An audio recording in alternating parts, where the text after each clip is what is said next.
Ya está grabando aquí. Ok. Así que le hago. Es 14 de abril. Estamos con Analí. Y bueno, Analí, primero, ya viste un poquito la dinámica de la primera pregunta es para las personas del archivo y también para saber tu percepción. ¿Quién es Analí? Analí Núñez López. Soy, mi función dentro del archivo es una cuestión sobre todo técnica.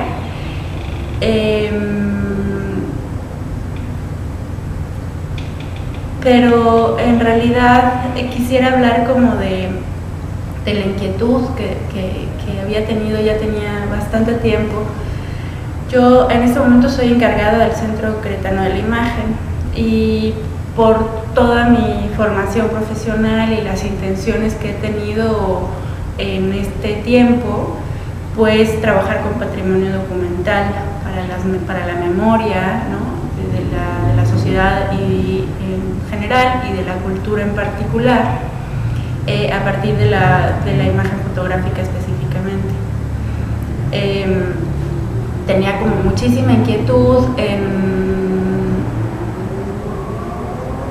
cómo traspolar todas estas cuestiones técnicas a que se venían manejando para la historia, que se han venido manejando para la historia o para otro tipo de disciplinas, pero también para cuestiones como mucho más contemporáneas, entre comillas, o digamos de la vida cotidiana, ¿no? Que va transformando y que de pronto sucede que pareciera que no tiene tanto valor, ¿no? Y entonces la vamos dejando, la vamos desechando, la vamos como ignorando, porque bueno, el patrimonio documental tiene mucho esta cuestión de que la plusvalía se la da el tiempo, nada más, ¿no? A veces no es una cosa valiosa en sí misma, porque no es una obra de arte, por ejemplo, no está hecha para eso. Tiene una función como mucho más utilitaria y entonces en ese sentido no se le da el valor sino hasta que pasa mucho tiempo. Y en ese sentido, en este tiempo, pues estas memorias pueden estarse diluyendo, perdiendo, se nos pierde de pronto alguna información y creo que hay procesos culturales y sociales que son de pronto muy importantes, que son fundamentales para la construcción de nuestras sociedades. Y una de ellas muy importante es esta cuestión de la visibilidad, del rozar de los derechos para las personas de disidencias sexuales. Entonces, pues bueno, por amistad y cariño, me acerqué con Dante porque sabía yo que estaba trabajando con el comité Transvi María Calencha y con algunas personas que él conoce como de la comunidad y demás, y con esta inquietud de ir como recuperando algunas memorias acerca de este trayecto. Y un poco también en el sentido de que estamos en una etapa de nuestra vida como que ya pasamos bastante tiempo en estar viendo estas luchas y plantearnos como posibilidades para el futuro también en nuestra propia vida, en nuestra propia historia de vida, en nuestra línea del tiempo personal. Dentro de estas partes técnicas y en el trabajo del archivo, ¿cuáles crees que sean las partes más problemáticas a las que, pues sí, técnicamente nos hemos afrontado, pero también las más ricas? Fíjate que para mí creo que esta cuestión del archivo últimamente se ha trastocado muchísimo, o sea, en la academia la ha trastocado muchísimo, incluso desde dentro, ¿no? Y precisamente que sea tan contradictorio, que el archivo sea tan patriarcal, o sea, es la voz exactamente la voz de quien decide dejar cosas en este sistema, ¿no?, archivístico.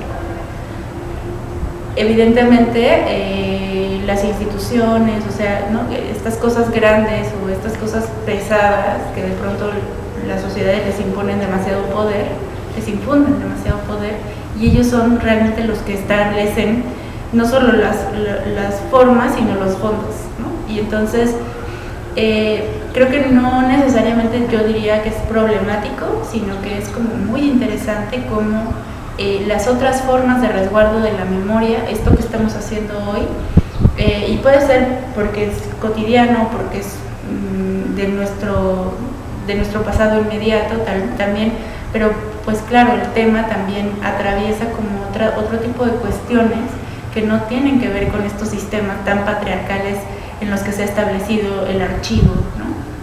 Creo que eso ha sido lo más interesante, lo más enriquecedor, y te repito, creo que no ha sido problemático en el sentido de que estamos establecidos también como en un grupo de trabajo que comprendemos cómo se configura esta actividad, ¿no? Y también cómo se configuran los archivos, ¿no?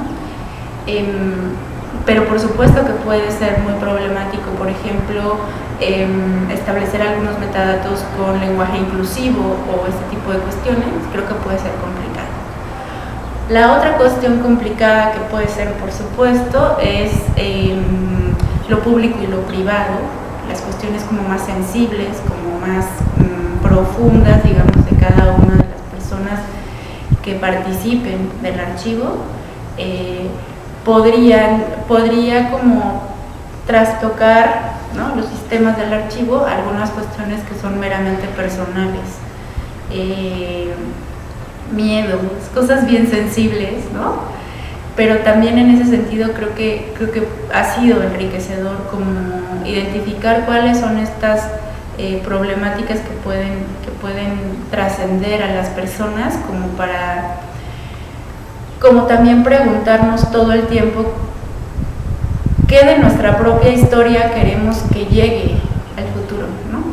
Eso también es como importante, porque pareciera, no sé, que la historia nos dice que todo lo importante y lo trascendente tiene que llegar al futuro, y a lo mejor esa persona no estaba de acuerdo, ¿no? Y entonces trasciende un poco más lo que la sociedad requiere, ¿no?, que lo que esa persona deseaba en su vida. Y creo que estas cosas también se empiezan a cuestionar y a identificar como posibilidades para la conformación de los archivos en un futuro.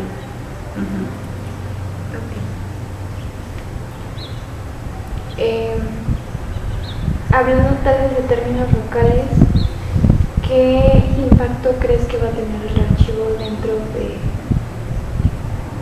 pues sí, del contexto archivístico, fotográfico? Creo que en general es curioso porque te repito que he trabajado con este tipo de temas, ya tiene como 8 años, ¿no? No específicamente con el tema de este tipo de resistencias, ¿no?, de disidencias sexuales y demás, pero siempre sucede, es curioso, que cuando alguien voltea a ver alguien voltea a ver algo que a nadie más le interesaba, entonces eso se vuelve una posible rebatinga, ¿no? Es interesante porque entonces lo que antes era como pues de nadie, ahora resulta que todo el mundo se lo quiere apropiar y como siempre ponerse en el frente de esos sucesos probablemente, ¿no? Pasa, por ejemplo, con las personas que son muy grandes y que de pronto tienen acervos fotográficos y que no saben qué hacer con ellos porque te dicen, es que mis hijos lo van a tirar, no les interesa, ¿no? Entonces llega alguien de una institución, empiezas a hablar con él y estas cosas, y entonces los hijos de pronto se interesan mucho en eso.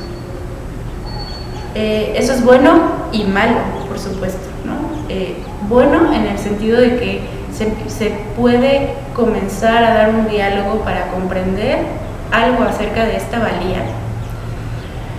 Pero malo porque generalmente, o una de dos, o queremos que esto nos dé una retribución económica inmediata y por eso atesorarlo, o porque en esta intención, ¿no?, económica lo destruyamos, terminemos por destruirlo, disgregándolo, vendiéndolo,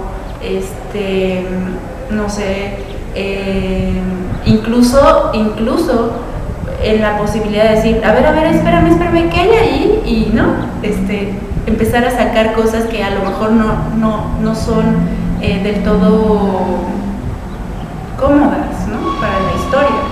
Es decir, creo que cuando estos procesos se suceden de esta manera pueden pasar cosas buenas y pueden pasar cosas malas, por supuesto. Creo que lo más importante y lo mejor que le puede pasar a una intención como esta es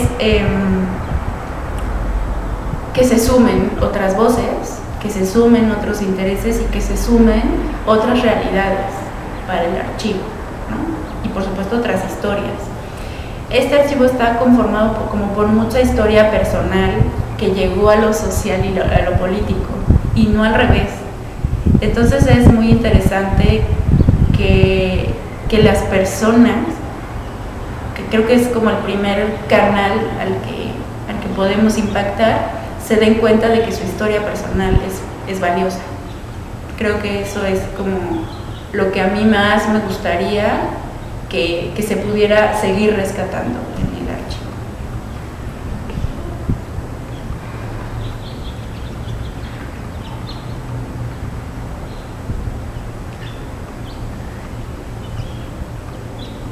Dentro de estas posibilidades y dentro de estas pues situaciones y coyunturas que se han dado, para ti, ¿qué ha representado el archivo? Para mí es una oportunidad muy linda también de conectarme con un interés, con una intención como más emotiva, probablemente, ¿no? Me ha gustado mucho como poder ver de forma emotiva un movimiento, ¿no?, una resistencia, una posibilidad vital, ¿no?, que a lo mejor a mí se me había olvidado que yo era así, ¿no? Y eso es interesante, pues. O sea, creo que cuando nos reflejamos en el otro, no necesariamente es nuestra propia historia, o sí, puede ser, lo que sea, pero creo que cuando el archivo se convierte en este dispositivo que nos hace hablar y pensar a nosotros como de manera personal, creo que eso es lo más enriquecedor que puede ser. Identificar un poco más, o sea, es decir, por ejemplo, yo sabía que Daken estaba como en el comité, pero desconocía como mucho de cómo trabajaban, ¿no?, de cómo se conformaban, de quién se acercaba al comité, ¿no?, qué tipo de personas se acercaban al comité. Y creo que esto, sin estar dentro del comité, me ha permitido como reconocer la labor, ¿no?, esa, y obviamente las otras organizaciones y las otras personas que han estado involucradas, ¿no? Y creo que eso es como lo más valioso, que alguien cualquiera puede como volver a ver eso y saber quién trazó ese camino, ¿no? Me gusta mucho pensar en eso, me gusta mucho en esta posibilidad, pensar en esa posibilidad, ¿no? Creo que eso ha sido como lo más valioso, lo más interesante. Más allá, como creo que las estructuras archivísticas y demás, pues, creo que se van como acomodando, pero creo que lo más importante ha sido como un poco reconocer esto que ha pasado. Y te digo, pues sí, como que a nivel personal, pensar en estos hechos que se sucedieron hace 20, 25 años, etcétera, incluso más, ¿no? verme también en ese momento histórico. Me gusta.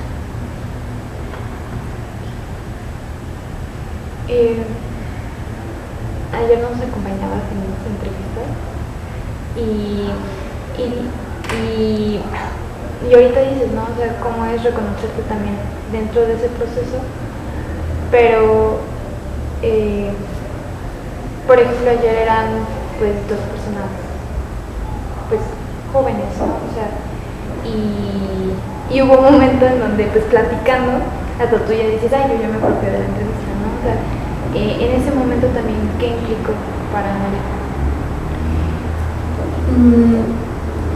Pues justo esto que te comento, ¿no? O sea, la verdad es que yo no tengo como mucha oportunidad de pronto tuve, ¿no? O sea, cuando estuve dando clases en la universidad, pero ya no, y entonces como que uno se embarca como en otro tipo de relaciones de todo esto, y de pronto uno pierde la oportunidad de, no sé, de conocer gente joven pero sobre todo como de tratar de indagar cómo cambiaron las cosas o no, de cuando yo era joven al día de hoy.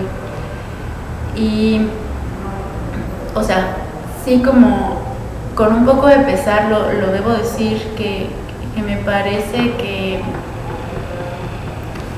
hay una cosa como compleja en el sentido de que a pesar de que la sociedad supuestamente avance, ¿no?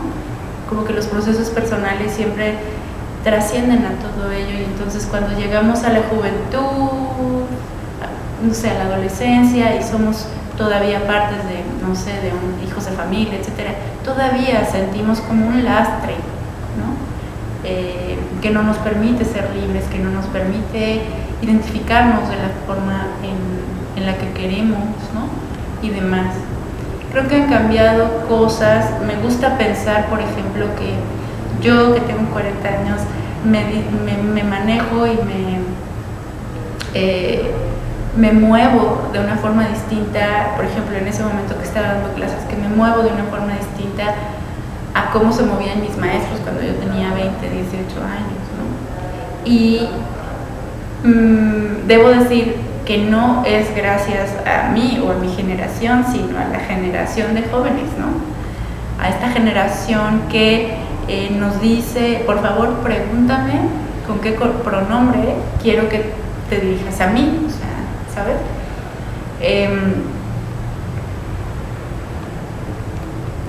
En muchos sentidos antes no se discutían estas cosas, y antes no nos cuestionábamos estas cosas, ¿no?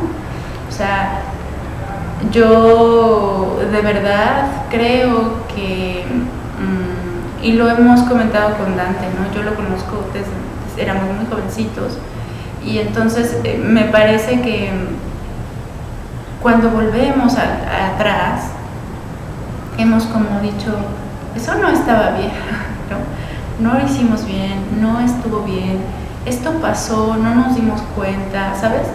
Y creo que ahora a la gente joven no le pasa eso, porque las cosas se hablan un poco más. Creo que sí estamos en un momento distinto de la lucha. No quiero decir que sea avanzado, quiero decir que estamos en un momento distinto de la lucha. Y quiero determinar que la gente joven hará mucho de esta lucha más adelante, ¿no? en su día a día, más allá de la academia, ¿no? Ya nosotros estamos como acá en lo lento, en mover a los elefantes, ¿no? Institucionales y demás. Y en ese sentido, estar en la entrevista ayer, por ejemplo, me permitió ver, por ejemplo, a otro Víctor, ¿no? Fue muy lindo. Creo que, digo, yo no lo conocía como en estrictos sentidos, como de trabajo, de lo que estamos haciendo y demás. Y entonces me permitió como ver otra forma, otro lado, otras intenciones, otros intereses y, por supuesto, otras sensibilidades.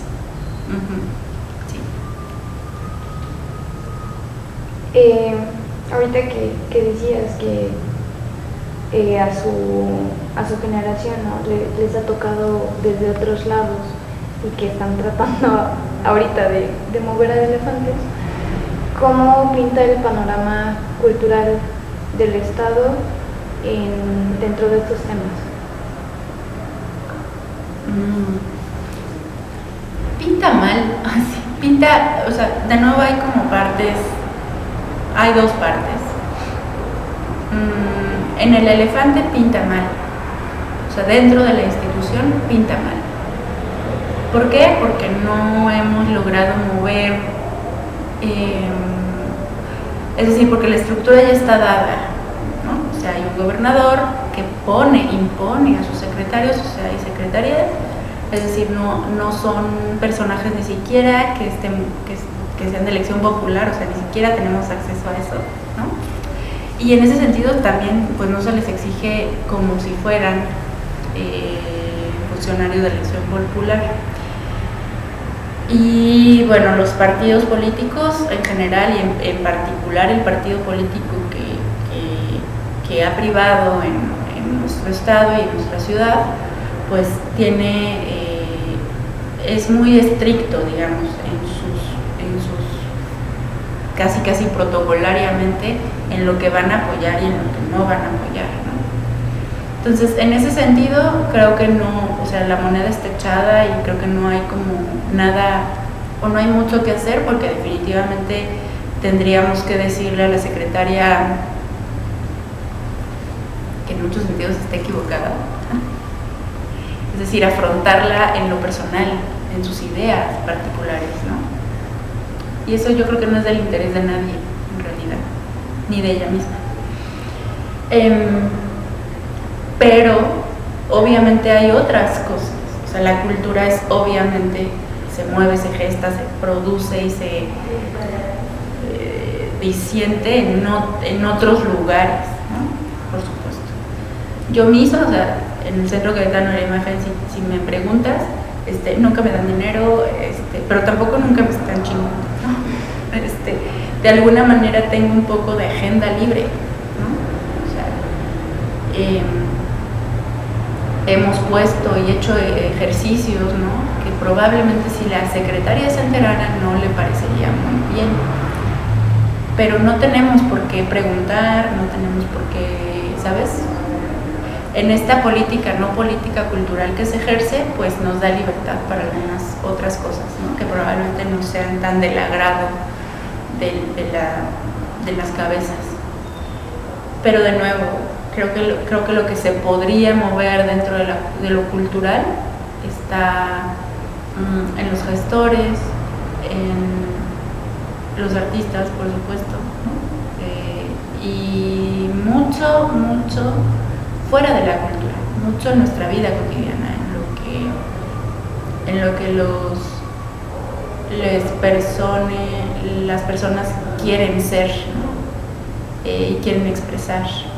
Me llamaba mucho la atención en las dos entrevistas que tuvimos ayer, que mucho tenía que ver con cómo nos expresamos en cómo nos vemos, ¿no? El conflicto, pero también un poco la solución, ¿no? Identificarnos de una manera, vernos de cierta forma, etcétera, pues es una afrenta y una posibilidad muy personal también. Y creo que no hace falta que la cultura mueva conciencias en ese sentido. O sea, las conciencias se mueven y las personas se mueven en ese sentido. Y justo te comentaba, ¿no? O sea, el archivo no está hecho desde lo social, está hecho desde lo personal, en este caso. Y son las personas las que han movido cualquier cosa dentro de los aparatos, ¿no? Para ir cerrando, Nelly, ¿qué futuros posibles ves dentro de las diferentes áreas que nos platicaste ahorita?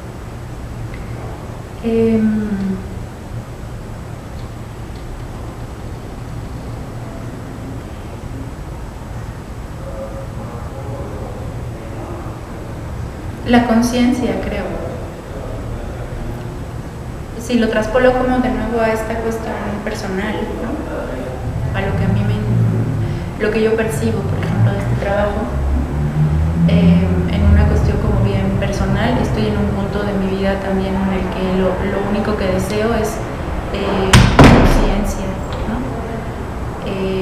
Tengo un bebé, tengo un niño pequeñito y todo ello me ha movido, ¿no? De lugar, de posición, como para criarlo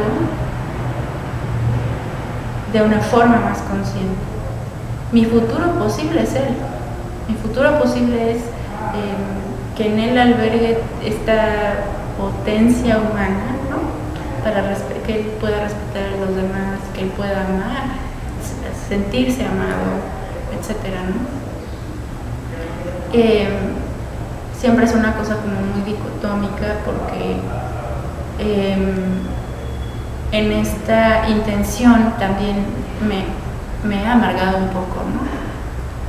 Veo mucho más como las injusticias que suceden, por ejemplo, a los niños pequeñitos, a los bebés. Lo noto mucho más ahora, y entonces pareciera que no es un futuro posible. Me gustaría que todas las posturas vitales fueran revolucionarias, que la maternidad fuera deseada y revolucionaria, que el estudio fuera gratuito, que fuera libre, que fuera divertido, alegre y que fuera revolucionario. Me gustaría que el ejercicio laboral fuera revolucionario todo el tiempo. Eso me gustaría. Gracias.